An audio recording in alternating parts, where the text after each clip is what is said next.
ડાઠા police મથક વિસ્તારમાં નકલી જીએસટી અધિકારી બની વેપારીને તોડ કરવાનો પ્રયાસ કરનાર 3 લોકોને પોલીસે ઝડપી લીધા. ડાઠા ગામના સોની વેપારી મેહુલભાઈ ચીમનભાઈ સાગરે મોમાઈ જ્વેલર્સ દુકાનમાં બનેલી આ ઘટનાની પોલીસમાં ફરિયાદ નોંધાવી હતી. ફરિયાદ મુજબ કોમલબેન આનંદભાઈ ત્રિવેદી ઉંમર 35 રહેવાનું ભાવનગર અને હિરેનભાઈ વિનુભાઈ ચૌહાણ ઉંમર 37 રહેવાનું ભાવનગર અને નિલેશભાઈ ભોળાભાઈ સોલંકી રહેવાનું ભાવનગર જેઓ દુકાન પર આવી ચાંદીનો 1500 ખરીદી જીએસટી વાળું બિલ માંગ્યું હતું.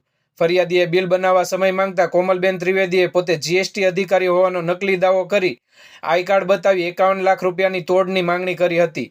અંતે 21 લાખ સુધી રકમ ઘટાડી અને ફરિયાદીને ધમકી આપી તમે સરકાર સાથે છેતરપિંડી કરી છે, તમને છૂટવા નહીં દઈએ એમ કહી છેલ્લે 11 લાખ રૂપિયાની માંગણી કરી સમાધાન કરવાની ધમકીપૂર્વક વાત કરી હતી.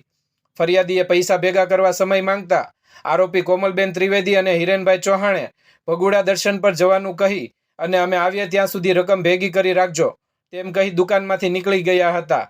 બાદમાં આ ઘટનાની જાણ ડાઠા પોલીસને કરવામાં આવી હતી.